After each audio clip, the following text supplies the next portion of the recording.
Karena Paslon 02 membiarkan Pilpres 2024 tak berjalan dengan bebas, jujur, dan adil, bahkan menikmati keberpihakan Presiden yang telah mencederai konstitusi dan merusak demokrasi, maka kemenangan Paslon 02 dengan cara fraud ini layak dianulir oleh Mahkamah Konstitusi. Berdasarkan hasil rapat yang mulia para hakim tadi pagi, yang pertama yang perlu didengar oleh Mahkamah adalah Saudara Muhadjir Effendi, Menteri Koordinator Bidang Pembangunan Manusia dan Kebudayaan Republik Indonesia. Kemudian yang kedua, Bapak Airlangga Hartarto, Menteri Koordinator Bidang Perekonomian. Tiga, Ibu Sri Mulyani Indrawati, Menteri Keuangan. Empat, Ibu Tri Risma Harini, Menteri Sosial. Dan lima, dari Dewan Kehormatan Penyelenggara Pemilu. Pemilu bersih akan menghasilkan pemimpin yang bersih. Pemilu curang akan menghasilkan pemimpin bermental curang.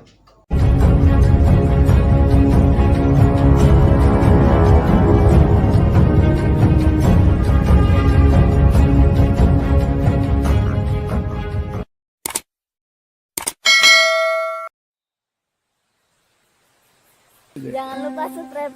Jangan lupa subscribe. Berdasarkan hasil rapat yang mulia para hakim tadi pagi, yang pertama yang perlu didengar oleh Mahkamah adalah Saudara Muhadjir Effendi, Menteri Koordinator Bidang Pembangunan Manusia dan Kebudayaan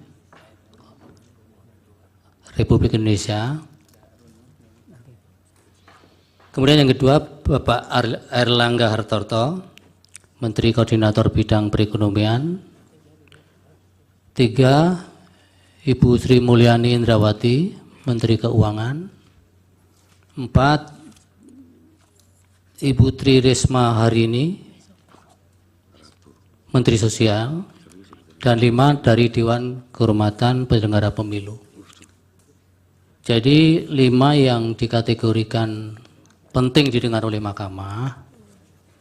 Ini bukan berarti Mahkamah mengakomodir permohonan pemohon 1 maupun 2, karena sebagaimana diskusi universalnya kan badan peradilan yang menyelenggarakan persidangan yang sifatnya interpartes itu kemudian nuansanya menjadi keperpihakan kalau mengakomodir pembuktian-pembuktian yang diminta oleh salah satu pihak. Jadi ini semata-mata Pak Uto untuk kepentingan para hakim.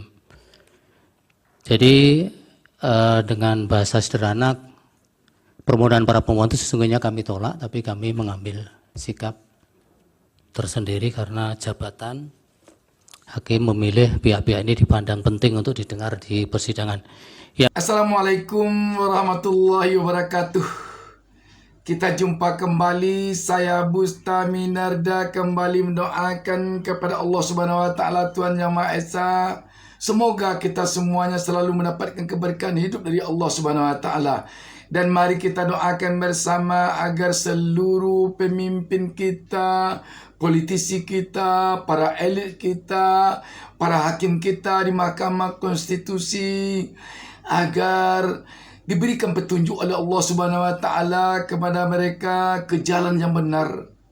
Sahabat BN, ini baru kejutan.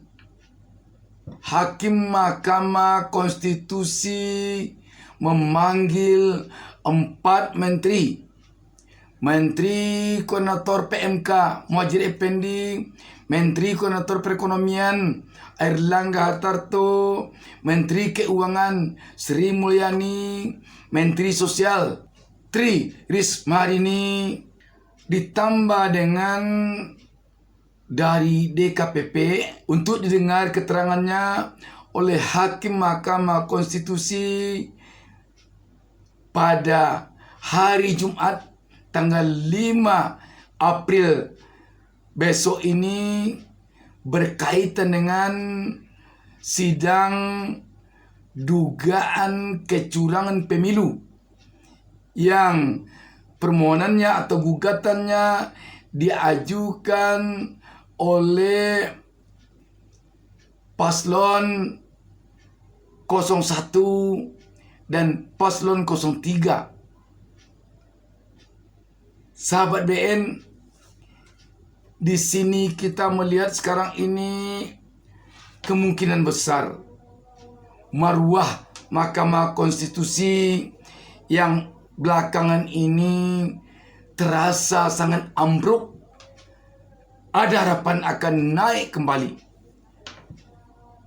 Kita yakin jika Mahkamah Konstitusi, jika para hakimnya benar-benar berpegang teguh kepada nilai-nilai keadilan, bukan terpengaruh oleh pihak manapun juga.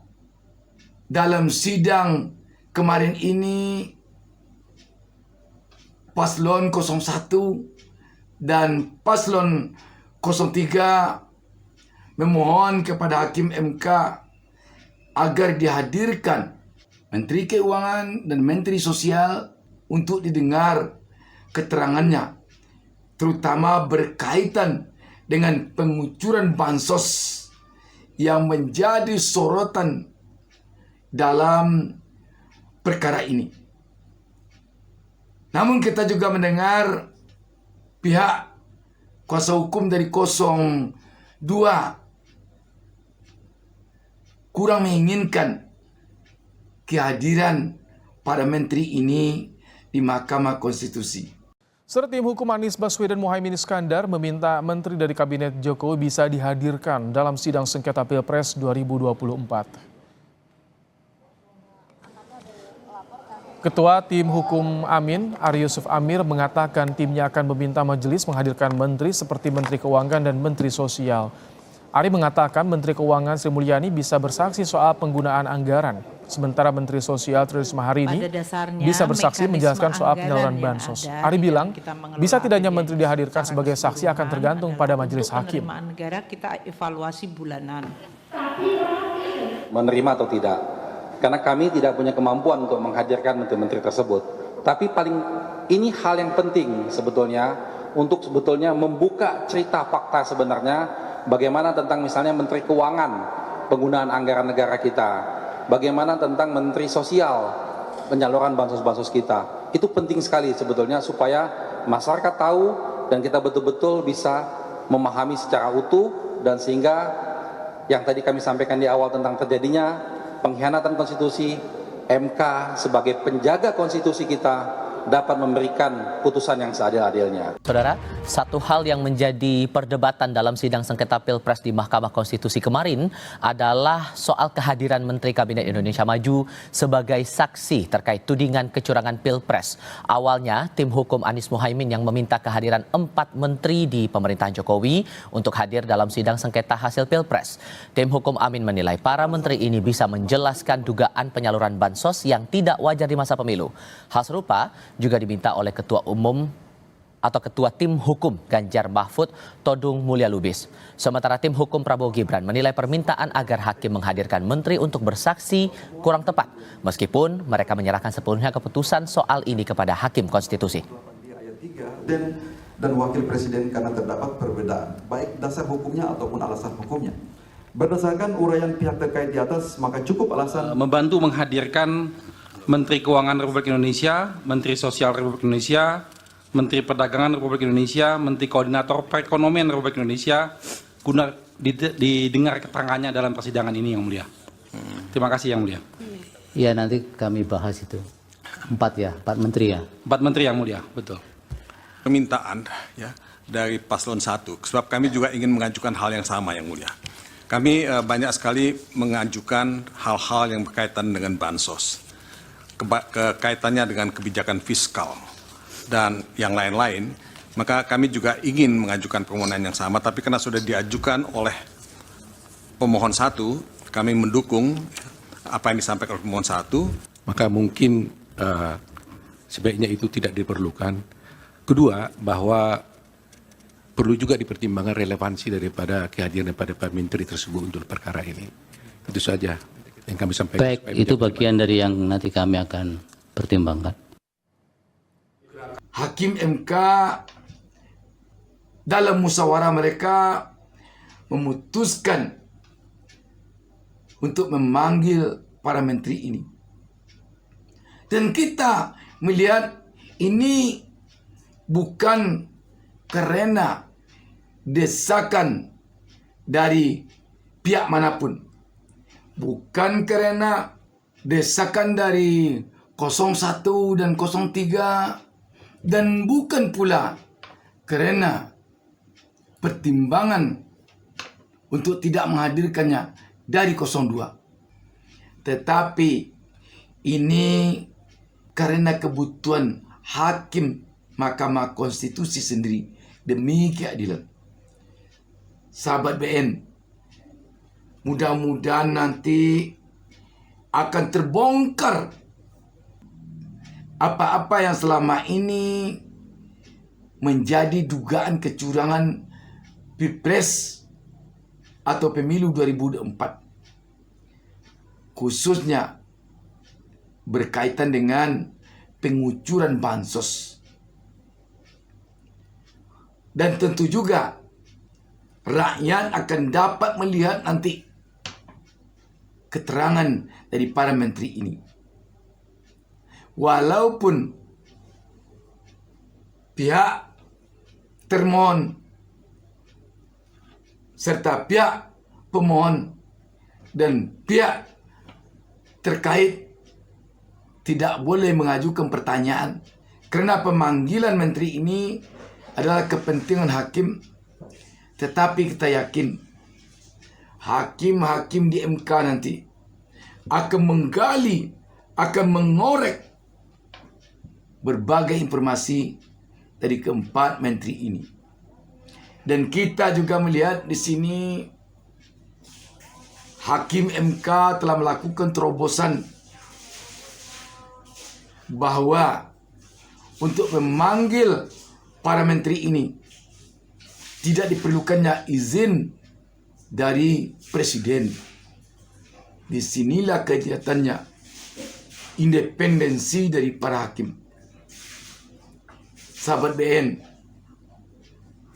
dari sini pun kita melihat apa yang telah dikemukakan oleh para saksi dan para ahli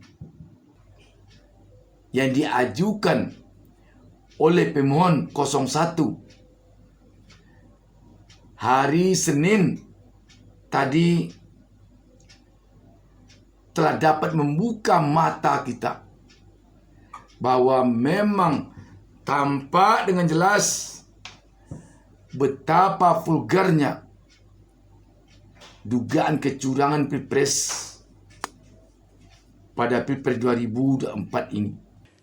Dukungan dan keberpihakan Presiden kepada Paslon 02 nyata tampak dalam kebijakannya, perbuatannya, tindakannya, dan ucapannya.